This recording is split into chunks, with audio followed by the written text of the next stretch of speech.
할렐루야! 만왕의 왕 되신 우리 하나님을 높여 찬양합니다.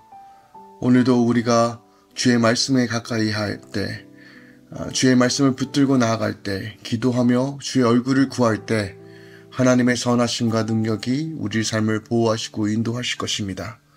느헤미야 말씀 붙잡고 오늘 이 아침 시작합니다.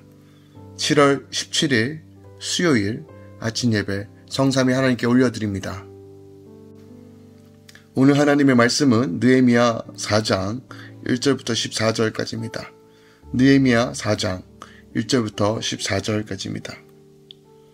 산발랏이 우리가 성을 건축한다 함을 듣고 크게 분노하여 유다 사람들을 비웃으며 자기 형제들과 사마리아 군대 앞에서 일러 말하되 이 미약한 유다 사람들이 하는 일이 무엇인가? 스스로 경고하게 하려는가? 제사를 드리려는가? 하루의 일을 마치려는가? 불탄 돌을 흙 더미기에서 다시 일으키려 하는가 하고 암몬 사람 도비아는 곁에 있다가 이르되 그들이 건축하는 돌 성벽은 여후가 올라가도 곧 무너지리라 하더라. 우리 하나님이여 들으시옵소서. 우리가 업신여김을 당하나이다. 원하건대 그들이 욕하는 것을 자기들의 머리에 돌리사 노략거리가 되어 이방에 사로잡히게 하시고 주 앞에서 그들의 악을 덮어주지 마시며 그들의 죄를 도말하지 마옵소서. 그들이 건축하는 자 앞에서 주를 노하시게 하였음이니이다 하고 이에 우리가 성을 건축하여 전부가 연결되고 높이가 절반에 이르렀으니 이는 백성이 마음을 들여 일을 하였음이니라. 산발랏과 도비아와 아라비아 사람들과 암몬 사람들과 아스돗 사람들이 예루살렘 성이 중수되어 그 허물어진 틈이 메꾸어져 간다 함을 듣고 심히 분노하여 다 함께 꾀하기를 예루살렘으로 가서 치고 그것을 요란하게 하자 하기로 우리가 우리 하나님께 기도하며 그들로 말미암아 파수꾼을 두어 주하러 방비하는데 유다 사람들은 이르기를 흙 무더기가 아직도 많거늘 짐을 나르는 자의 힘이 다 빠졌으니 우리가 성을 건축하지 못하리라 하고 우리의 원수들은 이르기를 그들이 알지 못하고 보지 못하는 사이에 우리가 그들 가운데 달려 들어가서 살육하여 역사를 그치게 하리라 하고 그 원수들의 근처에 거주하는 유다 사람들도 그 각처에 와서 10번이나 우리에게 말하기를 너희가 우리에게로 와야 하리라 하기로 내가 성벽 뒤에 낮고 넓은 곳에 백성이 그들의 종족을 따라 칼과 창과 황을 가지고 서 있게 하고 내가 돌아온 후에 일어나서 귀족들과 민장들과 남은 백성에게 말하기를 너희는 그들을 두려워 말고 지극히 크시고 두려우신 주를 기억하고 너희 형제와 자녀와 아내와 집을 위하여 싸우라 하였느니라. 아멘. 하나님의 말씀입니다. 산발랏과 도비아가 성벽이 중수되는 것을 조롱하고 반대하죠. 그럼에도 느헤미야와 백성과 함께 힘을 합쳐 하나님께 간절히 기도하고 마음을 들여 성벽을 재건합니다. 그리고 그는 백성에게 두려워 말고 지극히 크신 하나님을 기억하며 그리고 형제와 자녀와 아내와 집을 위하여 싸우라 라고 힘을 붙잡고 있습니다. 오늘 본문은 예루살렘 성벽 재건에 대한 말씀을 다루고 있습니다. 성벽 재건을 향한 누가 어떤 공로를 세웠는지가 바로 이게 전반부에 나왔다라면 이제 4장부터는 성벽 재건 공사 속에서 대적의 집요한 방해와 그리고 이 방해 속에서도 어떻게 이것이 완료되었는지에 대한 기록이 담겨져 있죠. 대적들은 성벽 재건에 대하여 조롱하고 방해하기 시작합니다. 그때 느헤미야는 기도하며 이 대적의 방해 속에서도 여전히 하나님의 뜻을 붙들고 있죠. 본문 1절부터 3절까지 이제 산발랏과 도비아, 즉 교회를 핍박하고 조롱하며 우리를 무너뜨리려고 하는 이제 악한 세력들, 이 짐승의 세력을 대표하는 산발랏과 도비아가 이스라엘 자손들이 성을 중건하기 시작하였다는 소식을 듣고 이스라엘 자손들을 향하여 조롱과 독설을 퍼붓는 사실이 기록되어 있어요. 그러니까 산발랏과 도비아는 느헤미야의 성벽 재건을 듣고 이스라엘 자손들이 성벽을 재건하기로 결의하였을 때 그 일이 왕을 반역하는 일이라고 협박하였습니다. 그럼에도 불구하고 이스라엘 자손들이 그것을 개의치 않고 느헤미야의 주도로 성 재건 공사를 시작하자 이제 이스라엘 자손들을 향하여 화를 내고 분을 내며 다시 한번 핍박과 조롱을 하는 것입니다. 다시 일어날 힘이 없을 정도로 이렇게 조롱과 독소를 쏟아붓고 있는 것이죠. 어떻게 보면 고도의 심리적인 술책이죠. 4절부터 5절에서는 이스라엘 자손들이 사기를 저하시켜 성재건 공사를 중단시키려는 산발락과 도비아의 조롱을 들은 느헤미야의 기도가 담겨져 있습니다. 그러니까 산발락과 도비아의 욕이 도리어 그들이 더 결집시키며 하나님께 나아가 간구하는 어떤 계기가 될 수 있었다는 것이죠. 또한 6절에는 산발락과 도비아의 악의적 조롱에도 불구하고 이스라엘 자손들이 온 힘을 기울여 성벽 재건의 공사를 함으로써 마침내 성벽 둘레가 하나로 연결되고 높이가 이젠 절반가량 올라왔다라고 기록하고 있습니다.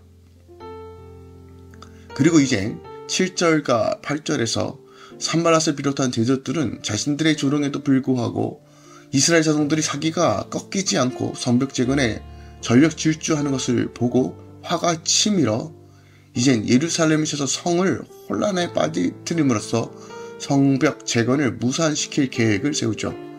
그때 느헤미야는 이에 맞서 하나님께 다시 기도하고 파수꾼을 세워 주여러 방비하게 합니다. 이것이 9절이죠. 그러나 오랜 기간 동안 공사로 인하여 백성들은 지쳐 있었고 거기다 대적들이 기습 공격할 것이라는 소문에 의하여 모두 두려움에 빠져 사기가 저하되었으며 그로 인해 성벽 재건 공사가 제대로 진행될 수 없는 상황을 10절부터 12절에서 기록하고 있습니다. 이스라엘 성벽 재건 공사의 최대의 위기를 맞게 된 겁니다. 안쪽에서도 바깥쪽에서도 쉼없이 공격해오는 이때 느헤미야는 백성들로 하여금 예루살렘 성 뒤에 낮고 넓은 곳으로 무장하여 지켜있게 한 뒤에 대적들을 두려워 말고 하나님을 의지하여 형제와 자녀와 아내를 위하여 끝까지 싸워야 할 것을 다시 한번 독려하고 있는 장면입니다. 이러므로 이제 위기를 대처하고 있는 것이죠. 결국 느헤미야의 이런 적극적인 대처 이후에 다시 한번 그런 위협과 공격 속에서도 적의 공격을 무력화시키게 됩니다. 매우 중요한 말씀이죠. 자, 오늘 본문 말씀을 통해서 우리가 이 본문을 어떻게 이해하고 해석해야 될까요? 여전히 이 땅에 살아가는 우리 삶 가운데 끊임없이 하나됨을 방해하는 어둠의 세력들과 영적 전쟁이 있음을 기억하기 원합니다. 특별하게 이 느헤미야의 핵심은 성벽 재건이죠. 공동체의 하나됨, 하나님의 주권의 회복, 하나님의 통치의 회복에 대한 관점에서 오늘날 이 말씀은 교회에게 주시는 분명한 메시지라는 것이죠. 사단은 교회가 하나 되는 것을 막고 교회가 그 기능, 영적 순기능을 감당하는 것을 끊임없이 막습니다. 때로는 위협으로, 때로는 심리적으로 여러 가지 방편으로 우리를 위협하여 두렵게 하여 세상 가운데 두려움에 끌려가는 인생을 살게끔 만드는 것이 오늘 산발락과 도비아의 전략이라는 것을 우리가 알 수 있습니다. 그런데 3절에 보세요. 암맛 사람 도비아는 곁에 있다가 이르되 그들이 건축하는 돌 성벽은 여호가 올라가도 곧 무너지리라 라고 하는 이런 비방 속에서도 우리가 선택해야 되는 것이 무엇이냐는 거예요. 바로 4절 이하에 바로 기도로 나아가고 있습니다. 이런 조롱 가운데 어떻게 보면 참 마음이 무너지고 있는 상황 속에서 느헤미야는 하나님께서 공의로 그들을 심판하여 주실 것을 간구해요. 자, 공의와 정의를 세우는 것이 이렇게 중요합니다. 내 삶에 공의와 정의를 세우며 하나님께 공의와 정의를 간구할 때 하나님께서 그 뜻대로 이루신다는 것이에요. 하나님과 하나님의 백성이 업신여김을 당하는 현실이 느헤미야로서는 견디기 어려운 일이었어요. 그럼에도 불구하고 느헤미야는 감정적으로 대처하지 않고 대적들을 회방 앞에서 억제하며 다시 한번 하나님께 간구하고 있습니다. 이것이 바로 그리스도인의 삶의 시작이라는 거예요. 대적들로 향해 우리를 공격하는 원수들, 비방과 조롱 속에서 우리가 어떻게 대처해야 될 것인가? 악을 악으로 대처하는 것이 아니라 악을 선으로 대응하라는 이 로마서 말씀처럼 우리가 선한 대지하고 악한 데 밀어놨다는 것은 선한 건 바로 하나님의 말씀을 붙잡고 기도로 주님께 맡겨드리며 주님을 전적으로 의지하는 것에부터 우리의 전쟁은 시작되어야 한다는 것이고 그것이 결국 전쟁의 승패가 결정되어진다는 것이에요. 우리가 살고 있는 이 세상 속에서 나그네처럼 살고 있지만 본향인 고향 저 천국까지 우리가 믿음으로 걸어가는 이 모든 여정은 바로 이런 방식으로 살아가야 한다는 것입니다. 대적들의 회방의 가장 좋은 대응은 바로 공의와 정의로 오신 하나님께 호소하며 말씀을 붙잡는 것이에요. 하나님은 당신을 경외하고 당신을 섬기며 나아가는 자들에게 보호하시고 지키신다고 명확하게 말씀하고 계십니다. 하나님 모든 일을 그 행위대로 갚으시는 공의로우신 하나님이십니다.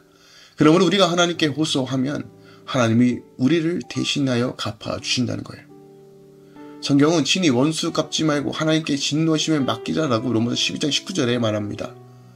원수에게조차 감정적으로 대응하지 말고 공의로우신 하나님께 맡겨드리는 것이 기도하는 것이라는 겁니다. 그러므로 기도가 필수입니다. 때로는 하나님께 아뢰고 하나님께 부탁하고 하나님을 붙들며 자신의 억울함과 또한 나의 고통을 주님께 선포하며 주님 주의 손으로 주의 얼굴을 구하며 나아가오니 주께서 이루소서. 이것이 핵심입니다. 악은 궁극적으로 하나님의 형벌을 받을 수밖에 없습니다. 그래서 오늘 느헤미야 기도에서도 우리가 확인해 볼 수 있습니다. 주 앞에서 그들의 악을 덮어두지 마시며 그들의 죄를 도발하지 마옵소서. 느헤미야는 확실하게 알았던 건 공의 하나님께서 반드시 갚아주시겠다는 확신을 가지고 믿음을 선포하는 것이에요. 오늘 우리 삶 가운데 끝까지 믿음을 지키며 주의 말씀에 순종하며 걸어가는 이 아침 되길 원합니다. 하나님의 공의는 악인을 용납하지 않는다는 분명한 사실, 그리고 이 철저한 하나님의 공의와 심판이 이루어질 때 우리 안에 참된 안식이 임한다는 분명한 사실. 하박국서는 이것을 대표적으로 나오고 있죠. 악인의 형통함을 보면서 하나님께 어찌하여 하나님 그러십니까? 할 때 하나님께서 말씀하시는 것이 무엇입니까? 물이 바다 덮은 같이 여호와의 영광이 세상을 덮을 것이다 라고 약속하시며 외양간 송아지가 없어도 난 여호와로 즐거워하겠다는 믿음의 확신을 주십니다. 하나님께서 보응하시고 하나님께서 갚아주시고 하나님께서 채워주십니다. 우리는 인내하면 내가 먼저 하나님보다 앞서가는 인생이 아니라 하나님을 전적으로 의지하고 믿음으로 바라보며 나아갑시다. 하나님께서 우리의 삶 가운데 주인 되어 주시고 하나님의 안식과 평화로 채워주실 것입니다. 기도하겠습니다. 주님, 두려워하지 말고 담대함으로 나아가기 원합니다. 세상의 문제로 하여금 우리를 위협하고 믿음을 꺾는 그 순간에서도 주님을 바라볼 수 있는 믿음을 주시고 믿음으로 취하며 강구할 수 있는 하나님의 역사하심을 풀어내 주시옵소서. 오늘도 할렐루야 교회 성도들 함께 말씀을 묵상하는 이 아침의 모든 주의 자녀들 가운데 하나님의 은혜와 은총과 능력으로 채워 주시옵소서. 이제는 우리 주 예수 그리스도의 은혜와 우리 하나님 아버지의 놀랍고 지극하신 사랑과 성령 하나님 내리셨던 충만 역사하심이 이제부터 영원까지 함께 계시게 간절히 축원합니다. 아멘.